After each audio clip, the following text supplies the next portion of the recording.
Okay. Welcome to 5 Minutes of Fame. It's September 2024. Does anyone want to present before I do? I'm pretty sure the answer to this is going to be no. Okay. I am going to talk about some laser cut boxes. So let me also share my screen. I want to share my entire screen, please. I get lots of options. And I get a button that I can't actually see. Brilliant. I'm going to assume that this is the button I want to... Technical difficulties, please stand by.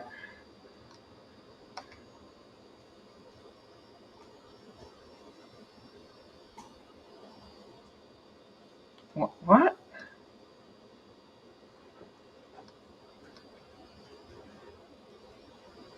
This is not going well. Okay. In that case, I'm going to try this instead. No.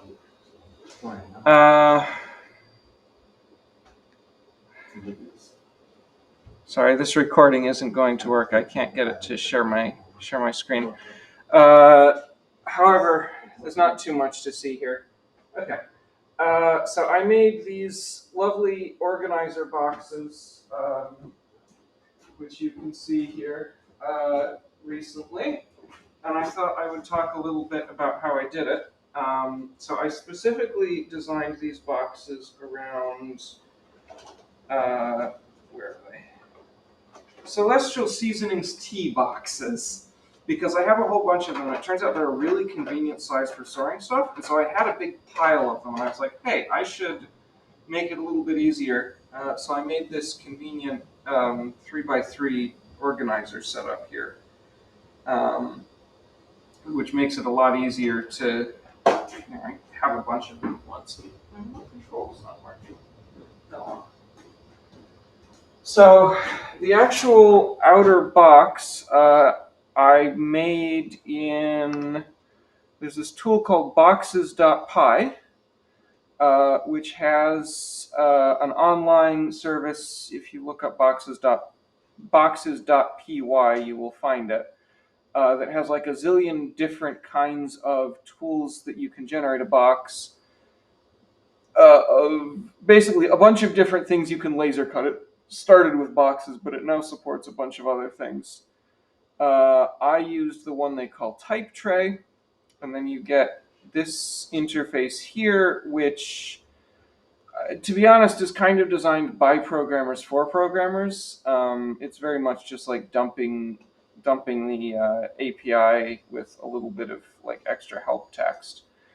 But then I filled in some dimensions. I got just by like measuring my boxes. I told it like I want this high, this wide, 3 shelves this big, and then it spits out a custom SVG file. Hang on, this is zoomed out.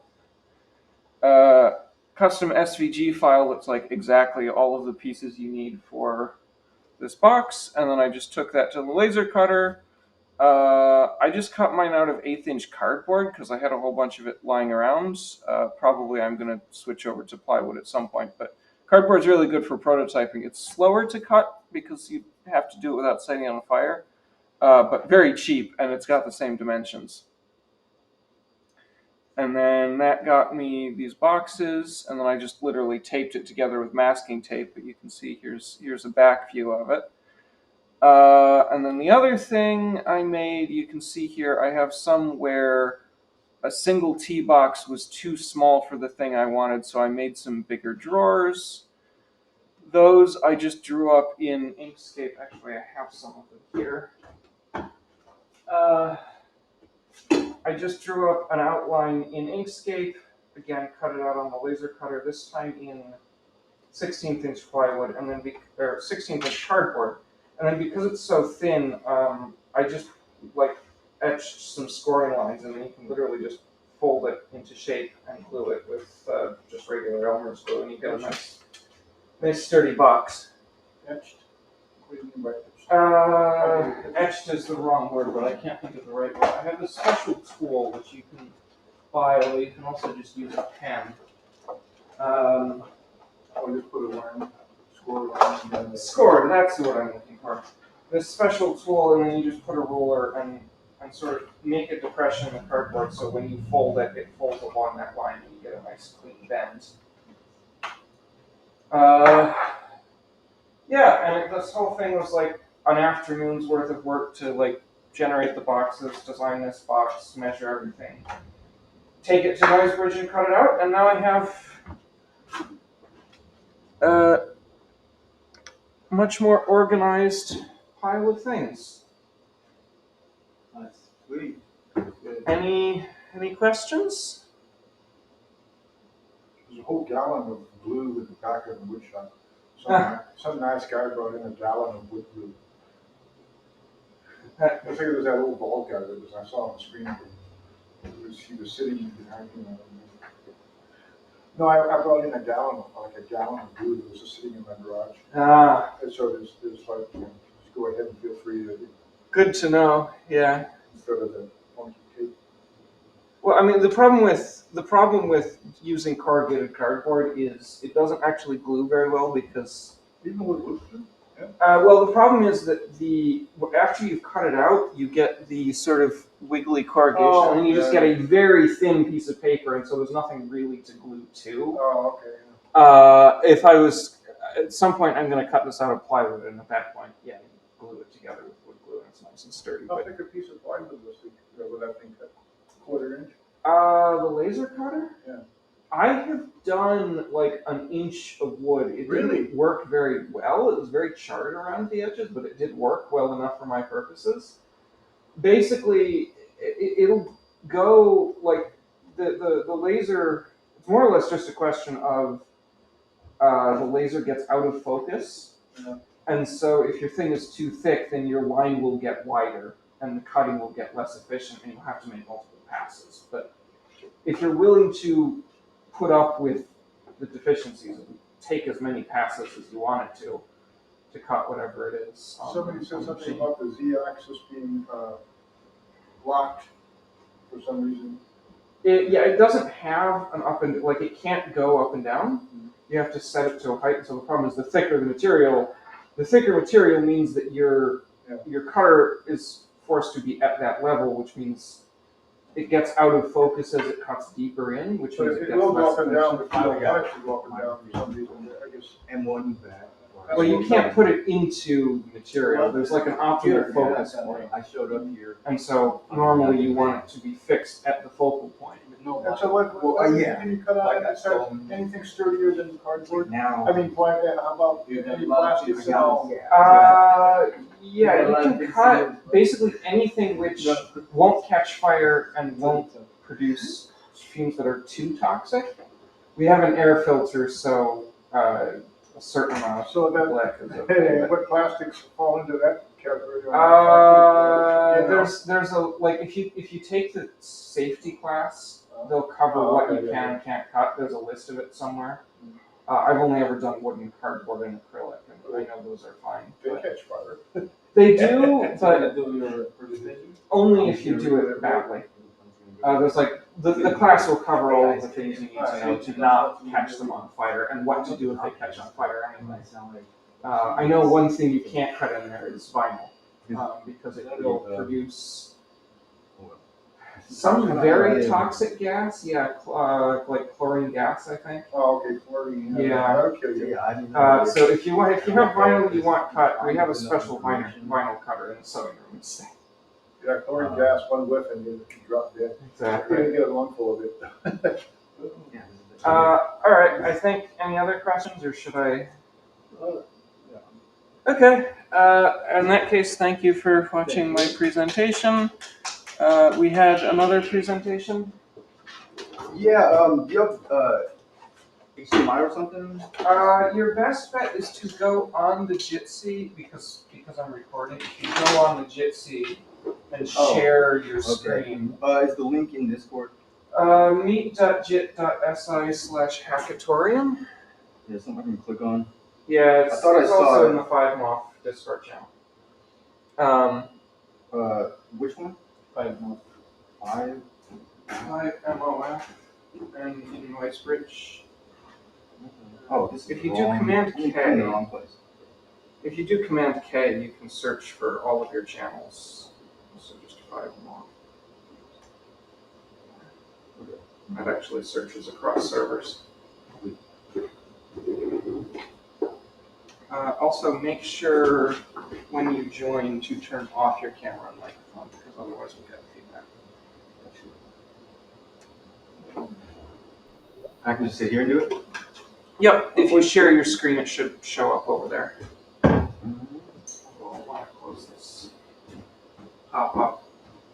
It didn't work on my computer because I was also sharing, so if you were online, you didn't miss all that much. It was just some pictures of a laser cut box.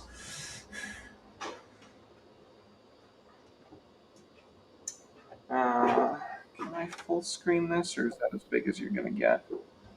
You full screen. I can ask it to full screen. That doesn't necessarily mean it works. Okay, that's as big as you're going to get, sorry. Oh, that's fine.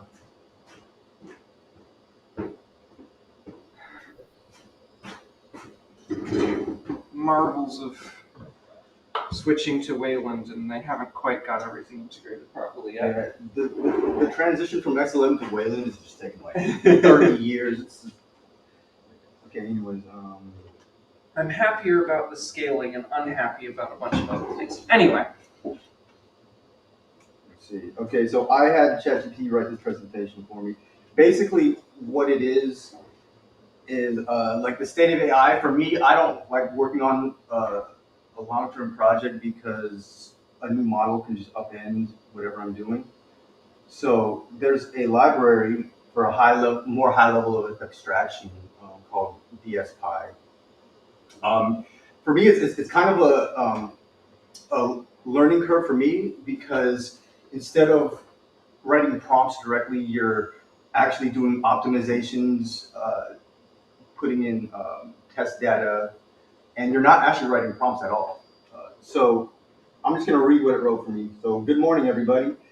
I'm excited to share with you a groundbreaking framework that's transforming how we work with language models. It's called DSPy. Imagine you're building a complex language model application, like a chatbot that understands nuanced customer inquiries or an AI assistant that summarizes lengthy documents. Traditionally, this involves a lot of manual work. Breaking down the problem into smaller tasks, crafting and tweaking prompts for each task until they work just right, ensuring all the parts fit together, which often means going back and adjusting previous steps, generating synthetic data to tune models, hoping for improved performance.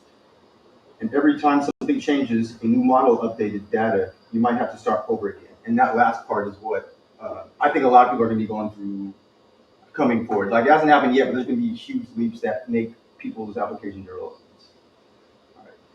This process is not only time consuming, but also inefficient. It feels like building a sandcastle too close to the tide. That's a pretty, yeah. You put in a lot of effort only to see it washed away when conditions change. I didn't even come up with that one. That was pretty good. DSPy stands for Data Driven Structured Programs for Python. But think of it as your new toolkit for language model optimization. So what does DSPy bring to the table? Automation of prompt optimization. Instead of manually tweaking prompts, DSPy uses algorithms to optimize them for you. Modular design. It separates the flow of your program from the parameters like prompts and model weights. This means you can change one without breaking the other. Adaptability. When your data changes or you decide to use a different model, DSPy can quickly adjust without requiring you to redo previous work. Okay, consider Jane, a developer working on an AI tutor that helps students with math problems. Initially, she spends hours crafting prompts to get the language model to explain concepts clearly. But when she tries to scale up or incorporate new types of problems, everything falls apart. With DSPy, Jane's life becomes easier. She defines her task, an AI tutor that can answer math questions and provide step-by-step explanations. She sets up her pipeline using DSPy modules like Chain of Thought She structures how AI should think and respond. She provides examples, a few sample examples, and answers to guide the model. She lets DSPy optimize. DSPy automatically tunes the prompts and weights based on her goal, like accuracy and response time. She iterates effortlessly. Yeah, so that's the process. You just keep kind of doing that. And the hard part, like trying to get a prompt just right, isn't your job anymore. It's more just to see if it's doing its job right. And you can add things like rag in. Uh, so I can get into the code, but I'm just gonna. I think it's not that long. The potential of DSPy. DSPy isn't just a tool; it's a paradigm shift in how we approach language models. Here's why it's a game changer: efficiency. By automating the tedious parts of prompt engineering, you can focus on what truly matters: solving problems and innovating. Scalability.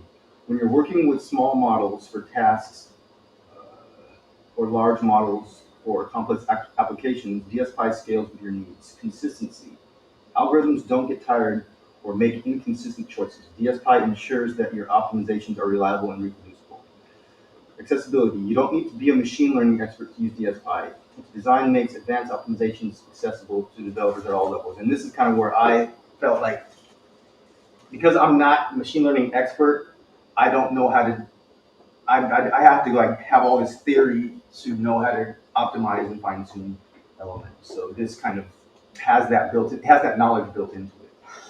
Um, so this is why it matters. In a world where AI is becoming integral to countless applications, the ability to build robust, adaptable, and efficient language model pipelines is crucial. This is about industries like healthcare, where AI can assist in diagnosing disease, or education, where personalized learning experiences can make a significant difference. DSPy empowers developers and organizations to create AI systems that are not just effective, but also adaptable to change needs.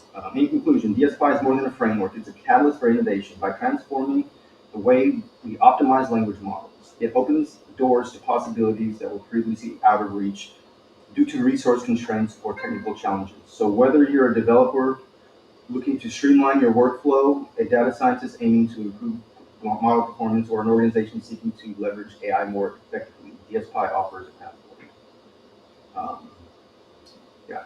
But I think what it missed out on that I see more clearly is that your prompts. It's like PyTorch, and that's what the developer modeled this whole thing around. Is you're not you're coding the, the program that's going to run. So it's like you're kind of dynamically creating this machine that's going to do all these things and then pressing play.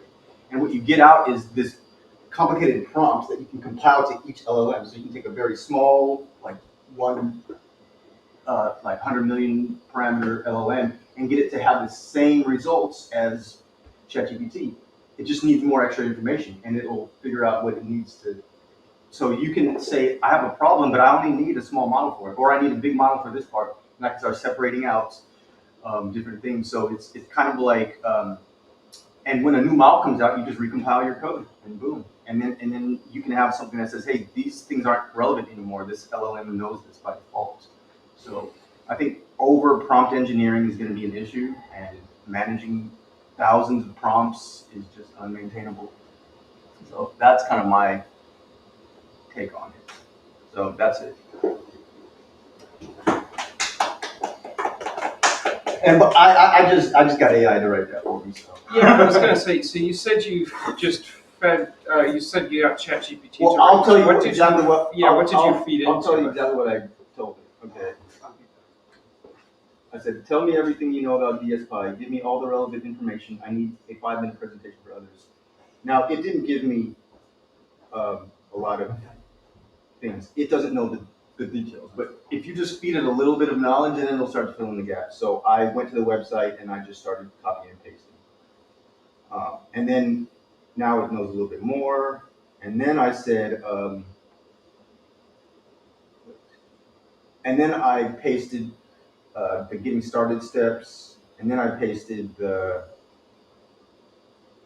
cheat sheet, which is probably the best thing that to give it. So after that, I just said, now give me a 5-minute presentation, and that's what I did. And it always wants to structure things in bullet points like this, so I had to tell it, no, I need it in a text form, and then it just complies. So if you find that AI is not doing what you want to, just and I'm using the O1 preview, which it puts more thought into what it's doing. So when it comes to stuff like this, it can structure. Yeah. So that's how I did it. We can access this? The ChatGPT O1 preview is for a paid subscription.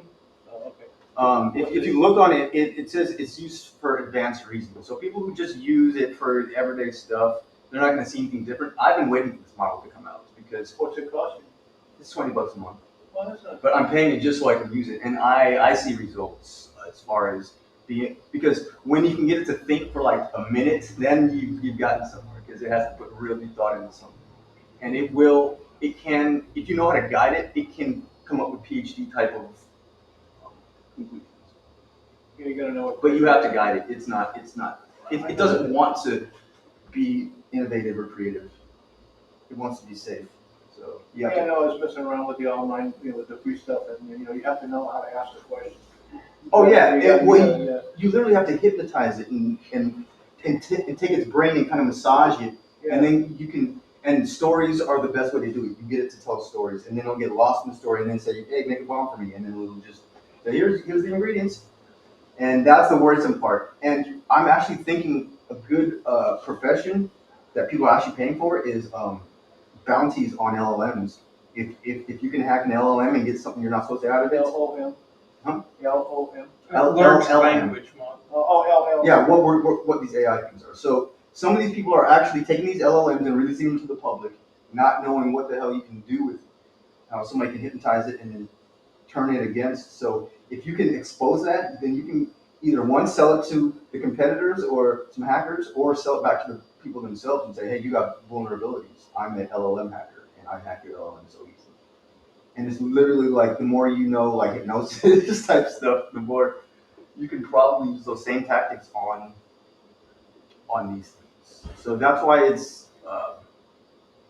knowing how like they work and how to get something out of them, and not just taking like ChatGPT for face value. That you can maneuver it to. So one thing that I did is I forced it to use a very constrained language, and it had to communicate only that language. Um, and yeah, you start getting interesting results that can apply to like logic. I think I'm still just testing stuff. Would you mind, stopping screen sharing for you? I see we have Cloud has joined us. Hi, Cloud. Can you hear us? Can you hear me? I was sitting in the wrong room. Hi. Hello. I believe you have a presentation. I do have a half-day presentation, and I don't know if anything's working right now. Sorry. By the way, thank you for listening this time. I want for the reason. Give me 1 second.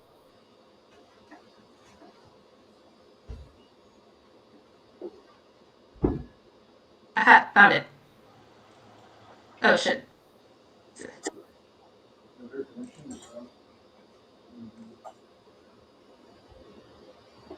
Yes, allow?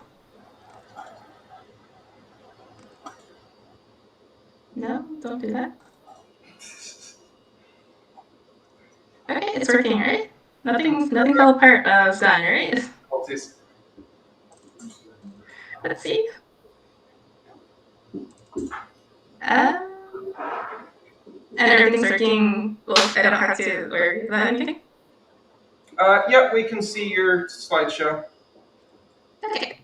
So anyways, hi, I'm Cloud. I'm usually the person trying to help out hosting 5 Mile for 5 minutes of fame. However, this is just a very tricky month. So I'm glad Wolf is hosting it. I am doing my 5 minutes of fame on maintaining close connections, or AKA, how do you have a good life? So in my communication studies, we over and over again, we have pretty much the same results, right? Like, how do people live rewarding lives? How do people, ugh, like what kind of people live the longest? Do they make the most money? Are they the most prestigious? Do they, fit into a certain category? And over again in these studies, they will show you that people who live the longest and have the most rewarding scientist goes, usually are people who are able to maintain good connections with their community, with their family, with their romantic partners. And this will be shown through all these studies. Blue zone research is interesting. So in my communication studies, I've come across models that demonstrate generally like how do relationships come together, how are they maintained, and then how do they fall apart, right? And some of the models that I've come across that hold the most sway are the NAPS model, dialectical tensions, Gottman, and the attachment theory. And in my September 5 mock, I'm going to go over two of them, that is NAPS model and dialectical tension, exploring communication models that show you like, hey, why do couples break apart? Why do couples fall apart, right? Is there anything we could do to manage them? And there are. And I'll demonstrate here. NAPS model is using communications to demonstrate, hey, how do relationships come together, initiating, experimenting, intensifying? How do you get to know a person? And then the trickier part, relational maintenance, integrating, bonding, differentiating, circumscribing. And then if, things kind of don't work out in spite of your best efforts, sometimes they fall apart, right? And then that's when you reach stagnation, avoiding, and then terminating, which is when the relationship ends. We study dialectical tensions in communications to understand, hey, when we're on like the relational maintenance in integrating, bonding, differentiating, circumscribing, how can we prevent the falling apart stage? How do we really maintain it, right?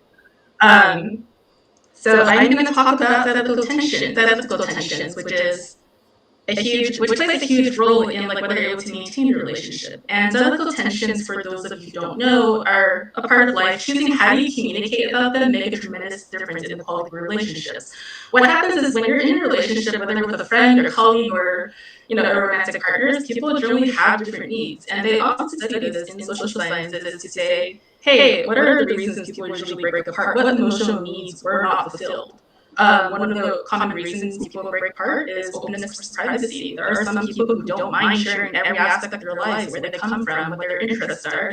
They're open book. They're, you know who they are immediately. And then there's some people who value privacy. Maybe there's certain parts of them they don't want to share. Oftentimes when people are in a relationship, this comes into tension, right? Where one person may not want the other person to know everything, and the other person, shares a lot and wants to know something. And the inability to bridge that gap or come into the middle is usually a huge reason why some people fall apart. The second dialectical tension that people tend to fight over, and whether they kind of bridge a gap or compromise or not, is novelty versus stability. In a partnership, there's usually like one person who always wants something new, who wants like to do something, like something bizarre, right? And there's some people who always like want things to stay the same. They're stable, they have the same routines, they have the same predictable, behaviors. Novelty versus stability is like, are you always going to bridge that gap between someone who's constantly novelty seeking, someone who's always looking for the next thrill, the next adventure, the next experiment, versus someone who wants things to stay cool, the same, stable? Those are a huge reason why a couple would break apart. The third one, and the last one, is autonomy versus closeness. You probably come across something like this often, right? Where like one person wants to exist outside of a relationship, and another person always wants to be like not codependent, but like they definitely like every single aspect of their life, with their partner, right? It's incredibly linked. Autonomy versus closeness, the inability to bridge that gap does play a huge role in whether you're able to maintain that relationship or not. And hopefully people are able to come to an agreement. Here are some tactics that were taught to us in communications on how do we bridge dialectical tensions. The first one people use is recalibration. You reframe your partner's words. Like this person is novelty seeking because they always want to try something new, or like this person always wants to say things the same. You can reframe it as, oh, hey, this person likes to, keep things calm and nice, and I probably benefit from that instead of like constantly being like, frantic, right? Or this person always novelty seeking. Maybe I should use this as an opportunity to challenge myself. That's recalibration. That's how you stay together. Or bridge those gaps, those tensions. The second one is affirmations. You accept that tensions are going to be there. You're going to want something, and your partner's going to want something. But you're in that relationship not because you're exactly the same, but because you choose to be in that relationship, because you're entirely different. You accept the person as they are. You don't try to change them. And that's a huge part of unconditional love, or not unconditional love, what was it in psychology? Unconditional regard, where you like respect the person regardless of those words. And that's how some couples stay together, using affirmation. The last one is integration, adapt to the needs of a partner. So an example of someone who's constantly novelty seeking and someone who's constantly looking for stability and structure, you adapt to their needs, right? You don't just kind of say, hey, no, but always try something new. Hey, you're missing out on something great, or oh, hey, you always have to get home. It's much more productive to be able to integrate your needs with another person, and your ability to compromise, your ability to integrate does play a huge role in whether your relationships with a friend, with a romantic partner, with a community ever lasts. And unfortunately, we're usually taught these skills a little bit too late, right? Like in our society, we don't have a very high emphasis on how to maintain and create relationships. It's often, particularly if you come from my kind of background, oftentimes you have to put your career first, and this is a shame because, as mentioned, usually the people who did the best, both career-wise, both in longevity, both health-wise, have always been consistently people who can maintain close relationships with people. So now that I've shown you all the things the things people do to maintain their relationship, I'm going to tell you all the stuff that people have done to screw up their relationships, or how we made our dialectical tensions worse, oh so much worse.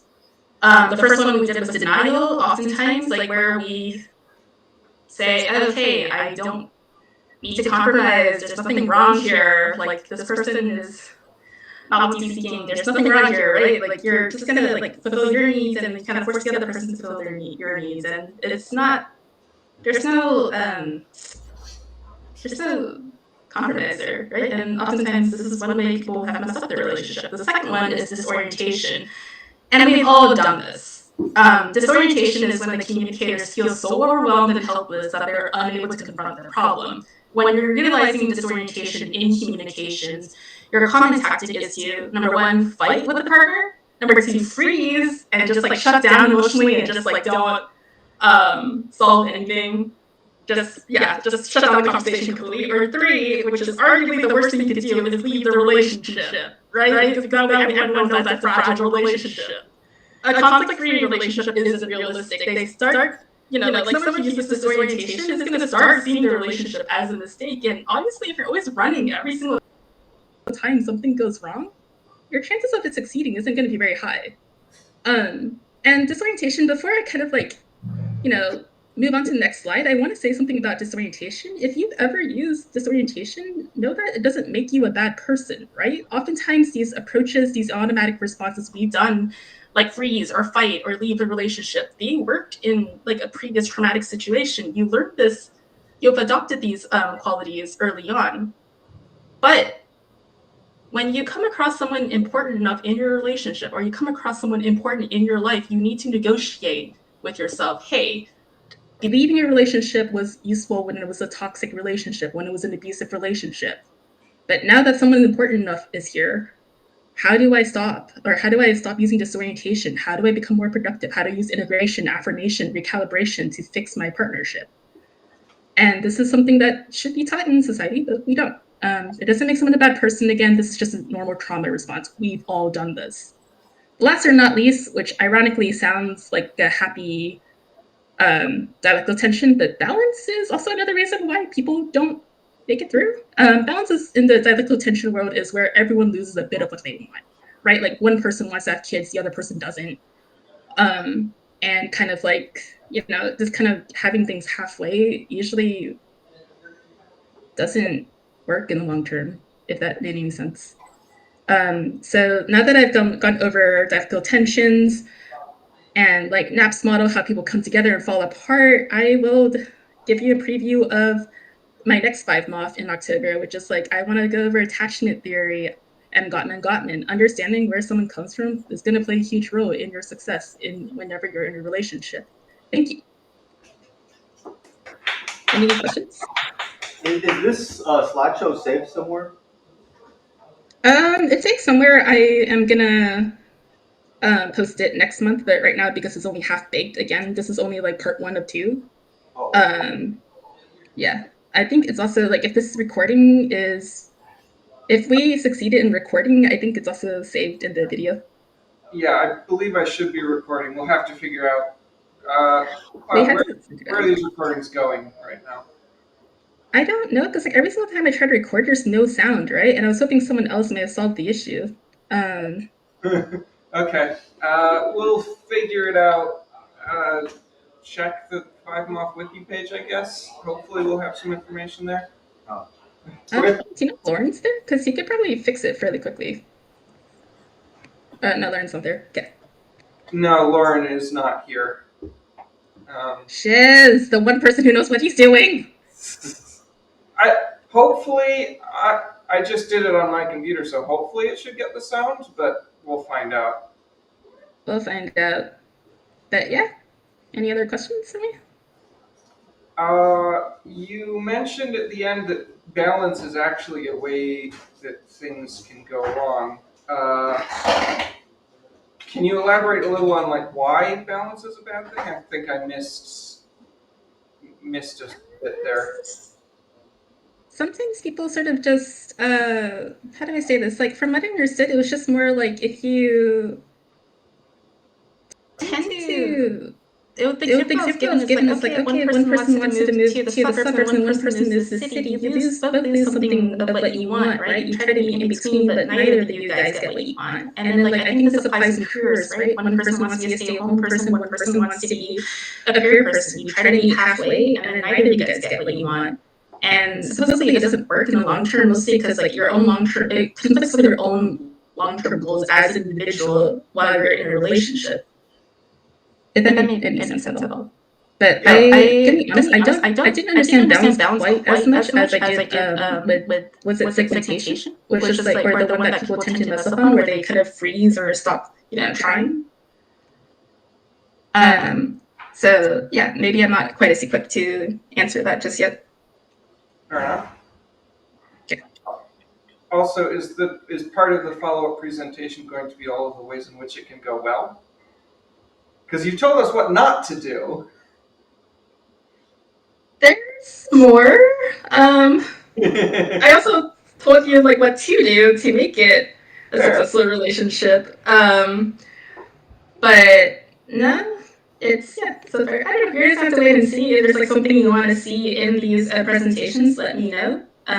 Because this is going to be like a bit of a long-term project for me. I do feel very strongly. I do stand by what I said, right? Like usually people who live the most rewarding lives are people who can maintain close relationships with people, and we kind of need to learn how to do that as a society. Yeah. Mostly because okay.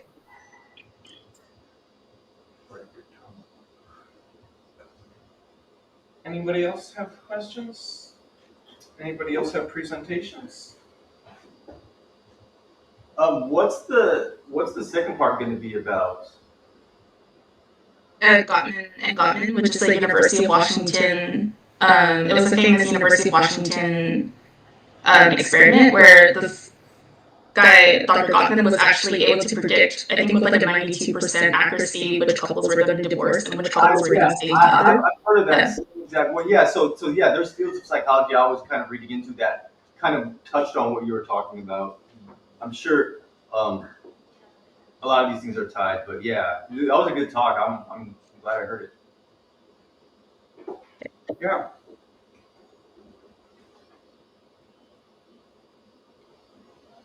All right. I think we can call it off officially adjourned. I will stop the recording. Clyde, you're welcome. Yay, thank you for hosting. I will try to be there next one.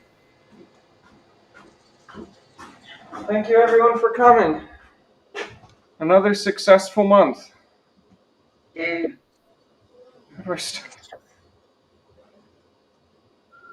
Yeah, I keep thinking